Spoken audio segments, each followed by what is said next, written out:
Hi guys, welcome to our channel Telugu audio stories with Maithri. నా ఛానల్ని ఎవరైనా ఫస్ట్ టైం చూస్తున్నట్టయితే తప్పకుండా లైక్ చేయండి, షేర్ చేయండి అండ్ సబ్స్క్రైబ్ చేసుకోండి ఫ్రెండ్స్.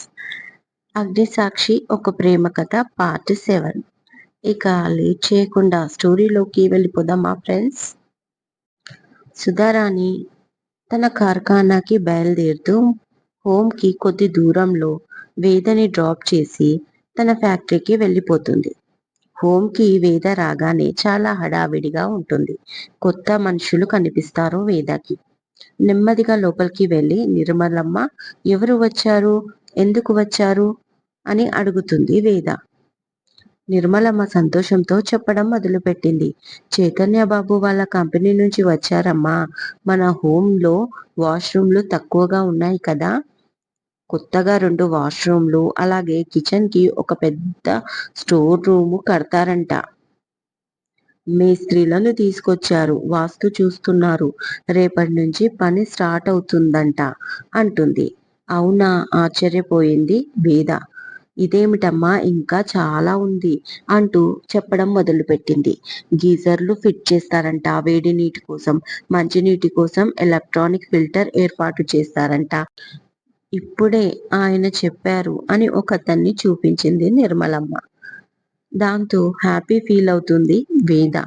ఇలాంటి ఏర్పాట్లు చెయ్యాలి అంటే కనీసం వాళ్ళకి 10 సంవత్సరాలు పడుతుంది, కానీ 2 రోజుల్లో ఇంత మార్పా అనుకుంది మనసులో. ఇంకో విషయం తెలుసా, పిల్లలు నడుచుకుంటూ స్కూల్కి వెళ్ళనక్కర్లేదు, మినీ బస్సు ఏర్పాటు చేస్తారంట డ్రైవర్తో సహా. ఇక హోమ్కి కావాల్సిన సరుకులు తెచ్చుకోవడం కోసం ఒక పెద్ద కారు, డ్రైవర్ ని ఇస్తారంట. ఇంకా వాళ్ళ జీతాలు కూడా చైతన్య బాబే ఇస్తాడంట. ఎంత మంచి విషయం కదా, బాబు ఎంత మంచోడు కదా. డబ్బు అందరికీ ఉంటుంది, కానీ పెట్టే గుణం అందరికీ ఉండదు అని తేల్చేసింది నిర్మలమ్మ. ఇక సాయంత్రం 4 పెద్ద కూలర్లు, ఒక పెద్ద వాషింగ్ మిషన్ పంపిస్తారంట అని చెప్పుకుపోతుంది నిర్మలమ్మ. కానీ అవేవి వినిపించడం లేదు వేదకి. చైతన్య గురించి ఆలోచించడం మొదలు పెట్టింది. అసలు ఇంత మంచి వ్యక్త చైతన్య. కొంతమంది తమ పరపతి చూపించుకోవడానికి వాళ్ళ పిల్లల్ని తీసుకొచ్చి ఇక్కడ కేకులు కట్ చేయించి ఒక పూట భోజనం పెట్టి వాటిని సోషల్ మీడియాలో పోస్ట్ చేస్తారు గొప్పతనం కోసం. అదే ఫండ్ అడిగితే మాత్రం 10,000కే ముఖం మార్చేస్తారు. హోమ్కి చైతన్య గారు ఇంత చేస్తున్నారు, అయినా బయటికి చెప్పడం లేదు అని తన మనసులో ఆరాధన భావం మొదలయ్యింది వేదకి. ఎందుకో చైతన్యని ఒకసారి చూడాలి అనిపించింది కూడా. తన ఆలోచన తనకే కొత్తగా ఆశ్చర్యం వేసింది. నెమ్మదిగా బాబురావు దగ్గరికి వెళ్ళి ఫోన్ తీసుకొని లోపలి గదిలోకి వెళ్ళి గూగుల్లో సెర్చ్ చేసింది. అక్కడ నవ్వుతూ ఉన్న చైతన్య ఫోటో కనిపించింది. తనకు తెలియకుండానే ఆ ఫోటో చూసి సిగ్గుపడింది. ఆ ఫీలింగ్ ఏంటో అర్థం కాలేదు నివేదకు, కానీ ఆ నవ్వు తనకే సొంతం అనిపించింది. కాల్ చేశాడు చైతన్య శశికి. చెప్పు భయ్యా, ప్లాన్ వర్కౌట్ అయిందా అడిగాడు ఆత్రంగా శశి. ఎస్ అయ్యిందిరా. ఇంతకీ నేను చెప్పిన పని ఏం చేశావు అని అడిగాడు చైతు. నువ్వు చెప్పినట్లే అన్నీ జరుగుతున్నాయి. హోమ్కి కార్కి 24 అవర్స్ డ్రైవర్ ఉండేలా పంపించేశాను. ఇక మా వదిన ఎండలో తిరగదు, ఓకేనా అన్నాడు శశి. గుడ్ అన్నాడు చైతు. ఇంతకీ రిటర్న్ ఎప్పుడు భయ్యా అని అడిగాడు చైతన్య ని శశి. రేపు మార్నింగ్ ఫ్లైట్కి వచ్చేస్తాను, అన్నీ అనుకున్నట్లుగా జరిగితే ఇక్కడ అన్నాడు చైతు. ఓకే భయ్యా, నువ్వు వచ్చాక నాకు 1 వీక్ లీవ్ అన్నమాట. గోవాకి వెళ్ళాలి. పర్మిషన్ ఇచ్చినట్లే కదా అన్నాడు శశి. నువ్వు పెట్టి ఓడిపోయావు కదా, గెలిచింది నేనురా. నేను చెప్పినట్టు నువ్వు వినాలి, మర్చిపోయావా సీరియస్ గా అడిగాడు చేతు. భయ్యా, నువ్వు గెలిస్తే నేను గెలిచినట్టు కాదా, నీ గెలుపు నాదే అయినప్పుడు నేను గోవా వెళ్ళాలి కదా, ఓవర్ యాక్షన్ చేశాడు శశి. నీలాంటి మాయలప కీరును ఇప్పటిదాకా చూడలేదురా. నేను అన్నీ నీకు అనుకూలంగా మార్చుకుంటావు అన్నాడు చైతన్య. ఏదో అంతా మీ అభిమానం భయ్యా అన్నాడు శశి నవ్వుతూ. ఓకేరా, నేను మళ్ళీ కాల్ బ్యాక్ చేస్తాను అంటూ కాల్ కట్ చేశాడు చైతన్య నవ్వుతూ. ఏంటి బాబు, ఎప్పుడు చూసినా ఫోన్లో మాటలేనా, వర్క్ చేయడం ఏమీ లేదా అని వస్తూనే అడిగాడు భాస్కర్ శశిని. ఇవాళ ఎలాగైనా భాస్కర్ని ఏడిపించాలి అని శశి మనసులో ఫిక్స్ అయ్యాడు. ఇక మొదలు పెట్టాడు. భాస్కర్ గారు, ఇవాళ మీరు చాలా హ్యాండ్సమ్ గా కనిపిస్తున్నారు, ఏంటి విషయం అని అడిగాడు. ఏం లేదు బాబు, నేను నార్మల్ గానే ఉన్నాను, మీకు అలా కనిపించి ఉంటుంది అంటూ స్టైల్ గా తన హెయిర్ ని వెనక్కి తోసుకున్నాడు భాస్కర్. నిజంగా భాస్కర్ గారు, మన అందరిలో, మన ఆఫీస్లో మీరే హ్యాండ్సమ్ గా కనిపిస్తున్నారు. ఇంతకీ మీ పెళ్లి ఎలా చెడిపోయిందో చెప్పలేదు అన్నాడు పాయింట్లోకి వస్తూనే శశి. అదొక పెద్ద కథ బిల్డప్ ఇచ్చాడు భాస్కర్. పిట్ట కథలా చెప్పరా, వర్క్ కూడా చేసుకోవాలి కదా అన్నాడు Shashi. Okay, I will try అంటూ టేబుల్ ఎక్కి కూర్చున్నాడు భాస్కర్. ఇక స్టార్ట్ చేశాడు. ఆ రోజు మార్నింగ్ నేను మా వైపు నుంచి 15 మంది బంధువులం బయలుదేరాం. నిశ్చితార్థం చేసుకొని 2 రోజుల్లో పెళ్లి కూడా సింపుల్ గా గుళ్ళో చేద్దామని. ఆ అమ్మాయి వాళ్ళది మా పక్క ఊరే. ఊరి పొలిమేరలో ఒక అతన్ని నలుగురు కొడుతున్నారు. అతన్ను కాపాడండి కాపాడండి అని అరుస్తున్నాడు. ఇక నేను వెంటనే కారు దిగి ఆ నలుగురిని ఒక్క నిమిషంలో భయంకరంగా కొట్టాను అన్నాడు భాస్కర్. 1 మినిట్ భాస్కర్ గారు, కొట్టాను అని అబద్ధం చెప్పకండి, నిజం చెప్పండి, ఏం చేశారు అని అడిగాడు శశి. అంటే కొడితే నా బట్టలు పాడైపోతాయి కదా, అందుకే కొట్టలేదు. మీకు మానవత్వం లేదా, మీరు మనుషులు కాదా, ఒక మనిషిని నలుగురు కొట్టడానికి మనసెలా ఒప్పింది అని షార్ట్గా స్పీచ్ ఇచ్చాను.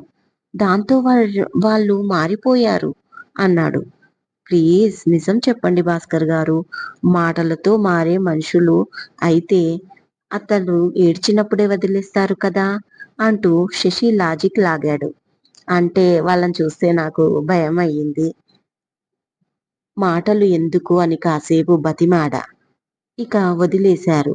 ఇది మాత్రం నిజం అన్నాడు ఖచ్చితంగా భాస్కర్. ఓకే, కంటిన్యూ అన్నాడు శశి నవ్వాపుకుంటూ. ఆ తర్వాత అతనికి డబ్బులిచ్చి హాస్పిటల్కి వెళ్ళమంటే మళ్ళీ వాళ్ళొచ్చి కొడతారు, దయచేసి నన్ను మీతో తీసుకెళ్ళండి అని వేడుకున్నాడు. నేను సరే అన్నాను. దారిలో చలిగా ఉంది అంటే నా షాల్ ఇచ్చాను. నిండా కప్పుకున్నాడు. అమ్మాయి వాళ్ళ ఇంటికి అమ్మాయిని చూడడం, నిశ్చితార్థం బట్టలు పెట్టడం అన్నీ జరిగిపోయాయి వెళ్ళగానే. అంతవరకు నా పక్కనే ఉన్నాడు. కాసేపు ఎండలో కూర్చుంటాను అని బయటికి వెళ్ళాడు. నేను అమ్మాయి కోసం వెయిట్ చేస్తూ ఉన్నాను. ఆ అమ్మాయి బట్టలు కట్టుకోవడానికి పక్క రూమ్కి వెళ్ళింది. 10 నిమిషాలు గడిచిపోయాయి, అమ్మాయి రాలేదు. 30 నిమిషాలు గడిచిపోయాయి, అమ్మాయి రాలేదు. 60 నిమిషాలు గడిచిపోయాయి, అమ్మాయి రాలేదు. కాసేపటికి అమ్మాయి తరఫు వాళ్ళు గుసగుసలు మొదలు పెట్టారు. పెళ్లి కోసం ఎంతో ఆత్రంగా ఎదురు చూస్తున్న నాకు సహనం నశించి ఏంటి విషయం అని అడిగాను. అప్పుడు చెప్పారు, నేను తీసుకొచ్చిన వాడితో అమ్మాయి జెండా ఎత్తేసిందని. అది తెలిసి నేను షాక్ అయ్యాను. నెల రోజులుగా వాణ్ణి ఊర్లోకి రాకుండా పొలిమేర దగ్గర నలుగురు మనుషుల్ని పెట్టి కాపలా పెట్టారంట వాళ్ళ నాన్న. ఆ కొట్టిన వాళ్ళు కాపలా మనుషులని నాకు తర్వాత తెలిసింది. వాణ్ణి లోపలికి ఎవరు తీసుకొచ్చారు అని గట్టిగా అరిచాడు వాళ్ళ నాన్న.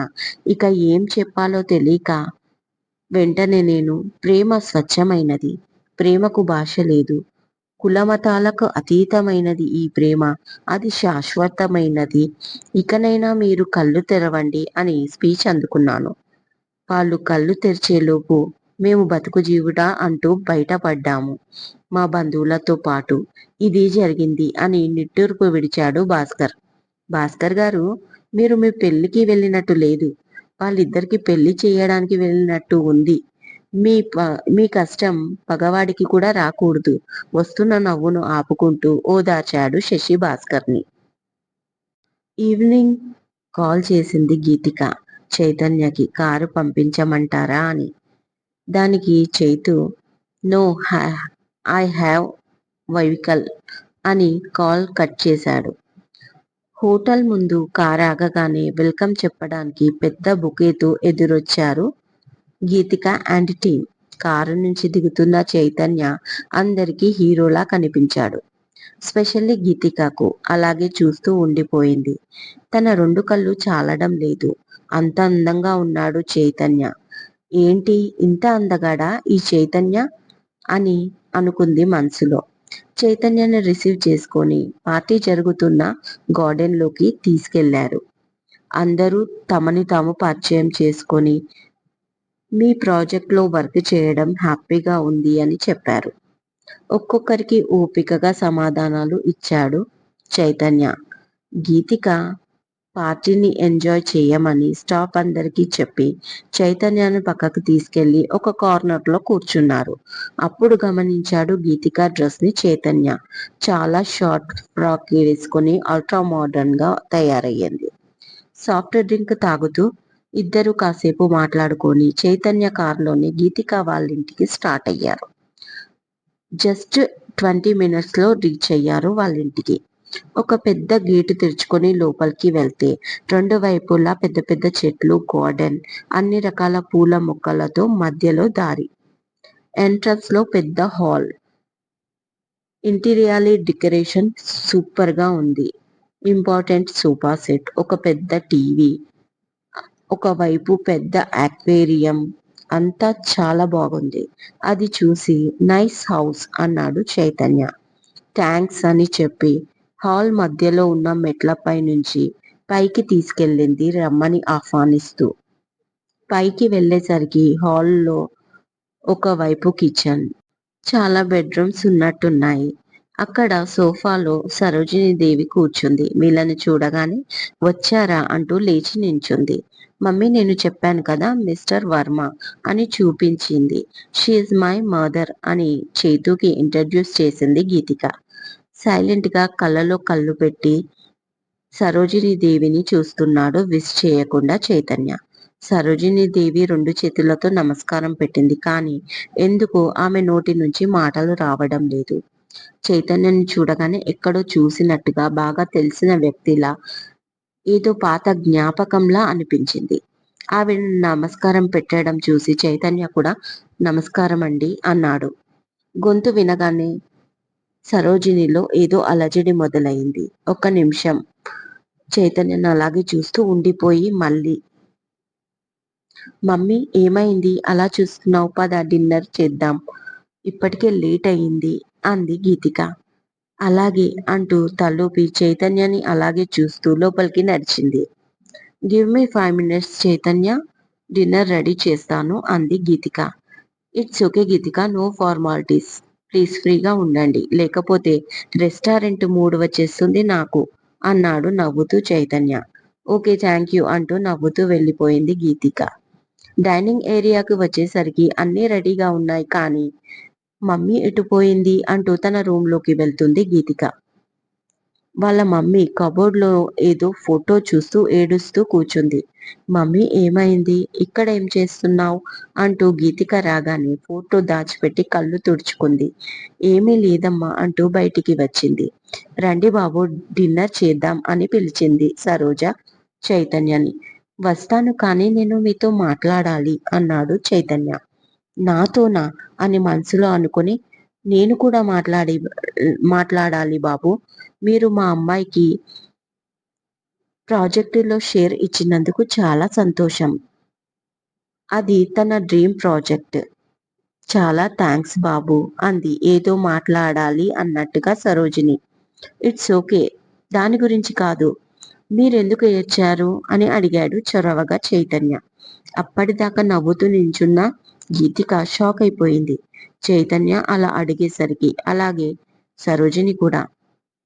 నేనా, అదేం లేదు, నీకెందుకలా అనిపించింది అని అడిగింది సరోజిని. అప్పుడు చైతన్య ఆమె ముందుకు వచ్చి ఆమె ముఖాన్ని తన చేతుల్లోకి తీసుకొని, నిజం చెప్పండి, మీరు నిజంగా ఏడవలేదా అని కళ్ళల్లోకి కళ్ళు పెట్టి అడిగాడు. నా చిన్నప్పుడు ఒకరు చెప్పారు. ఇలా కళ్ళల్లోకి కళ్ళు పెట్టి చూసి అడిగితే నిజం ఎవరైనా చెప్పేస్తారు అని. నిజం చెప్పండి నాకు అన్నాడు చైతన్య. అంతే. కన్నయ్య అంటూ చైతన్యని పట్టుకొని బోరుగా ఏడుస్తూ, కన్నయ్య నిజం చెప్పు, నువ్వు నా కన్నయ్యవే కదా, కన్నయ్యవే కదా అని అతని ముఖాన్ని, అతని మెడని, అతని వల్లంతా చేతులతో రాస్తూ, నిజం చెప్పు, నువ్వు నా కన్నయ్యవే కదా అని చిన్న పిల్లలా పట్టుకొని అడుగుతూ గట్టిగా ఏడుస్తుంది సరోజిని. అవును అత్త, అవును, నేను నీ కన్నయ్యని. ఏంటిది చిన్న పిల్లలా? ఏడవకు, నేనొచ్చేసాను కదా, అన్నీ సర్దుకుంటాయి. ఏంటి గ్రహపాటు కన్నయ్య? ఎందుకు మన మధ్య ఎడబాటు వచ్చింది అని ఏడుస్తూనే ఉంది సరోజని. నేను వచ్చి కలిస్తే మీరెంతో హ్యాపీ ఫీల్ అవుతారని, ఇంత దూరం వస్తే మీరిలా ఏడుస్తారా? అత్త, నాకు చాలా బాధగా ఉంది. గీతిక ప్లీజ్ వాటర్ అని సరోజిని సోఫాలో కూర్చోబెట్టాడు. కొంచెం కూల్ అయ్యింది సరోజినీదేవి. గీతికకు ఏం జరుగుతుందో అర్థం కావడం లేదు. వాటర్ తెచ్చిచ్చి అలాగే నించుని చూస్తూ ఉండిపోయింది. వాటర్ తీసుకొని సరోజినికి తాగించాడు. పక్కనే కూర్చున్నాడు చైతన్య కూడా. కన్నయ్య, ఎంత పెద్దవాడివైపోయావ్. నిన్ను చూస్తుంటే అన్నయ్యని చూసినట్టుగా ఉంది. మా అన్నయ్యని ఆఖరి చూపు కూడా చూసుకోలేకపోయాను. చాలా పాపిష్టిదాన్ని నేను. మీ మామయ్య నాకు చెప్పలేదు. లేకపోతే ఎట్టి పరిస్థితుల్లోనైనా నేను వచ్చేదాన్ని అని ఏడుస్తూనే ఉంది. జరిగిందేదో జరిగిపోయింది. ఇప్పుడు ఏమనుకొని ఏ లాభం? వాళ్ళు పట్టింపులతో వెళ్ళిపోయారు. ఉన్న మనమైనా అన్నీ మర్చిపోయి హ్యాపీగా కలిసి ఉందాం. నాకు మాత్రం ఎవరు ఉన్నారు? నువ్వు ఒక్కదానివే కదా. మమ్మీ నిన్ను గుర్తుకు చేసుకోలేని రోజు లేదు. మమ్మీ బాధ చూడలేక నేను నిన్ను కలవడానికి వచ్చాను అని చెప్పాడు చైతన్య.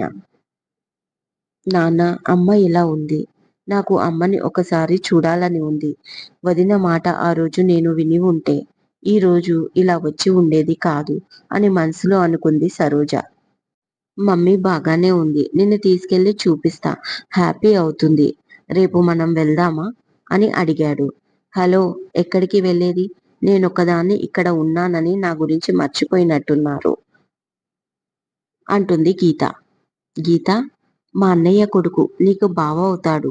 చిన్నప్పుడు నన్ను విడిచిపెట్టి ఒక్క నిమిషం కూడా ఉండేవాడు కాదు నా కన్నయ్య అంది సంతోషంగా సరోజ. ఎవరైతే నాకేంటి, నువ్వు మాత్రం అక్కడికి వెళ్ళడానికి వీలేదు. చాలా కఠినంగా అంది గీత. ఎందుకంత కోపం గీతిక? ఇన్నాళ్లకు కలవడానికి వస్తే అని అడిగాడు చైతన్య.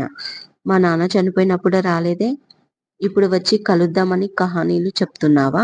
వెటకారంగా అడిగింది గీతిక. మరి మా నాన్న చనిపోయినప్పుడు సొంత చెల్లికి చావు కబురు కూడా చెప్పలేదు కదా మీ నాన్న అని అడిగాడు చైతన్య. మీ నాన్న చనిపోయినప్పుడు మేము సింగపూర్లో ఉన్నాం. అప్పుడు నాకు టైఫాయిడ్ ఫీవర్ వచ్చి హాస్పిటల్లో ఉన్నాను. అందుకే నాన్న చెప్పలేదు కాస్త లో గొంతుతో అంది గీతిక. మీ నాన్న చనిపోయినప్పుడు నేను స్టడీస్ కోసం అమెరికాలో ఉన్నాను. మమ్మీ నన్ను చూడడానికి వచ్చింది. అలా ఎవరి కారణాలు వాళ్ళవి. నీ వైపు నుంచి నువ్వు కరెక్ట్, నా వైపు నుంచి నేను కరెక్టే. అయినా చదువుకున్న దానివి. నీకు కూడా ఇంత పట్టింపా? ఏం సాధిస్తావు? నా అన్న వాళ్లకు దూరం అవ్వడం తప్ప అన్నాడు చైతన్య. మీరు మాటలతో మాయ చేస్తారని నాన్న ఎప్పుడో చెప్పాడు నాకు. అందుకే మమ్మీని పంపించేవాడు కాదు. కనీసం ఫోన్ కూడా చేయనిచ్చేవాడు కాదు. ఇప్పుడొచ్చి కలిసి ఉందాం అంటున్నారు అంది గీత. గీత, నీకేం తెలుసు? నువ్వు పుట్టకముందు జరిగిన దాని గురించి మాట్లాడుతున్నావు. అసలు అంతా నా తప్పు, మీ నాన్న తప్పు అంది సరోజిని. దాంతో షాకింగ్ గా చూస్తారు ఇద్దరు ఆమె వైపు. మీ నాన్న మా అన్నయ్య వాళ్ళ ఫ్రెండ్. ఒకసారి హాలిడేస్ కి మా ఇంటికి వచ్చినప్పుడు కలిశాను. మేమిద్దరం ఇష్టపడ్డాం. మన విషయం మా అన్నయ్యకి చెప్పు, తప్పకుండా ఒప్పుకుంటాడు. నా సంతోషాన్ని కాదనరు. మన పెళ్లి చేస్తారు అని మీ నాన్నకి ఎన్నోసార్లు చెప్పాను. చెప్తాను చెప్తాను అని 3 సంవత్సరాలు గడిచిపోయాయి. కొన్నాళ్లకు నాకు మంచి సంబంధం వచ్చిందని నాకు నిశ్చితార్థం ఏర్పాటు చేశాడు మా అన్నయ్య. ఆ రోజు వచ్చి సైలెంట్ గా ఉన్నాడు. తీరా జరిగే సమయానికి నన్ను తీసుకెళ్ళిపోయాడు. ఈ విషయం తెలిసి మా వదిన బస్టాప్ వరకు వచ్చింది. నాకు ఈ విషయం ఎందుకు చెప్పలేదు ముందే? ఒకవేళ నిశ్చితార్థం జరిగినా అది క్యాన్సిల్ చేయించి నీకు నేను పెళ్లి చేస్తాను. నా మాట విని అమ్మాయిని తీసుకెళ్ళవద్దు అని మీ నాన్నని బతిమాలింది. ఊర్లో మా అన్నయ్య పరువు పోతుందని, ఒక ఫ్రెండ్గా తనకు ద్రోహం చెయ్యొద్దని. కానీ మీ నాన్న అస్సలు వినలేదు. ఎంత బతిమాలినా వినలేదు. నాతో వస్తావా రా, లేకపోతే ఇక్కడే ఉండిపో, నేను వెళ్ళిపోతాను అని నన్ను బెదిరించి బ్లాక్మెయిల్ చేశాడు. నేను వెళ్ళకపోతే మీ నాన్న ఎప్పటికీ కలవడు. మీ నాన్నతో కలిసి వచ్చేశాను ఇంకా. కానీ ఆ రోజు నేను వదిన మాట విని ఉంటే మా అన్నయ్య నన్ను అర్థం చేసుకొని మీ నాన్న తీసుకొచ్చి ఎలాగైనా మా పెళ్లి చేసేవాడు. అప్పుడు నాకు అదే అర్థం కాలేదు. ఇప్పుడు అర్థమయ్యి ఏ లాభం? అప్పుడే అర్థం చేసుకుని ఉంటే ఈ 25 ఇంకోలా ఉండేవి అని జరిగిన దాన్ని గుర్తుకు చేసుకుని ఏడ్చింది సరోజ. అదంతా విని సైలెంట్ అయిపోయింది గీత. నిజానికి తనకి ఈ విషయాలేవీ సరిగ్గా తెలియదు. ఎంతసేపు వాళ్ళ నాన్న మమ్మీని కనిపెట్టుకొని ఉండమని చెప్పేవాడు. ఎందుకు డాడీ అని అడిగితే మీ అమ్మ అమాయకురాలు, లోకం పొగడా తెలీదు, తను అలాగే ఉండనివ్వాలి అని చెప్పాడు. అది గుర్తుకు చేసుకుంది గీతిక. ఇప్పుడు చెప్పు గీతిక, తప్పు ఎవరిది? నాది మీ నాన్నది. మా అన్నయ్యది వదినది కాదు. ఇప్పటికైనా నా అల్లుడు నన్ను కలవడానికి వచ్చాడు. ఈ సంతోషాన్ని కూడా నువ్వు నాకు దూరం చెయ్యకు అని ఏడ్చింది. సారీ చెప్పాలనుకున్న చైతన్య ముందు ఈగో అడ్డొచ్చింది గీతికకు. అందుకే సైలెంట్ గా ఉండిపోయింది. ఏంటి అత్త, దీని పర్మిషన్ నువ్వు తీసుకుంటావా? నువ్వు మన ఇంటికి రావడానికి దీనికి భయపడాల్సిన అవసరం లేదు. నేనున్నాను కదా, ఎవరు అడ్డు వస్తారో చూస్తాను అన్నాడు చైతన్య గీతని రెచ్చగొడుతూ. కోపంగా చూసింది గీతిక చైతన్యాన్ని. ఏంటి ఆ చూపు? అయినా అత్త దీనికి బట్టలు లేవా? ఇంత చిన్న చిన్న బట్టలు వేసుకుంటుంది, దీన్ని కంట్రోల్లో పెట్టావా అని అడిగాడు చైతన్య టాపిక్ మారుస్తూ. నా బట్టలు నా ఇష్టం, నీకెందుకు అరిచింది గీత. ఏంటే ఎక్కువ మాట్లాడుతున్నావు? అత్త, నీకు మామయ్య వదిలిపోయాడు అని బాధగా ఉంటుంది కదా అని అడిగాడు చైతన్య. అవును అన్నట్టుగా తల ఊపింది సరోజ. నువ్వేం బాధపడకు, ఆడవేషం వేసుకొని ఇక్కడే ఉన్నాడు అంటూ గీతికని చూపించాడు చైతన్య. సరోజ అప్పటిదాకా ఉన్న బాధలో కూడా పక్కున నవ్వేసింది. నాకు తెలుసు దానికి అన్ని వాళ్ళ నాన్న పోలికలే అని అంటూ. నువ్వు చాలా ఎక్కువ మాట్లాడుతున్నావు చైతన్య, నాకు గాని కోపం వచ్చిందనుకో అన అని గీత మాట కంప్లీట్ కాకముందే ఏం చేస్తావే చేయి చూద్దాం అంటూ తన ముందుకు వచ్చాడు. దాంతో భయపడి వెనక్కి అడుగులు వేస్తూ సోఫాలో కూలబడిపోయింది గీత. కన్నా, ఇప్పటికే లేట్ అయింది, భోజనం చేద్దువు గాని రా అని చైతన్య చేయి పట్టుకొని తీసుకెళ్ళింది సరోజ. గీత, నువ్వు కూడా రా అంటూ చేసేదేమీ లేక గీత కూడా అటువైపు నడిచింది. ఇద్దరూ మాట్లాడుకుంటూ తింటున్నారు. కొంచెం కోపంతో గీతిక కూడా భోజనం కానించేసింది. ఇక నేను బయలుదేరుతాను అత్త అన్నాడు చైతన్య డిన్నర్ కంప్లీట్ అవ్వగానే. వద్దు కన్నా, ఇవాళ నా దగ్గర ఉండు. అయినా నేను ఉండగా హోటల్లో ఎందుకుంటావు అని అడిగింది. హోటల్లో కాదు మమ్మీ, సార్కి ఇక్కడ ఫామ్ హౌస్ ఉంది, ఎప్పుడు వచ్చినా అక్కడే ఉంటాడు అంది వెటకారంగా. పర్వాలేదు, బాగానే మ్యాటర్ కలెక్ట్ చేసుకున్నావే నా గురించి అన్నాడు చిలిపిగా నవ్వుతూ చైతన్య. తను అలా అనేసరికి మాట్లాడడానికి ఏమీ లేదు అన్నట్టుగా మౌనంగా ఉండిపోయింది గీత. ఇదండి ఇవాళటి ఎపిసోడ్. ఈ ఎపిసోడ్ మీకు నచ్చినట్టు అయితే తప్పకుండా లైక్ చేయండి, షేర్ చేయండి అండ్ సబ్స్క్రైబ్ చేసుకోండి ఫ్రెండ్స్. మరొక మంచి ఎపిసోడ్తో మీ ముందు ఉంటాను. మైత్రి.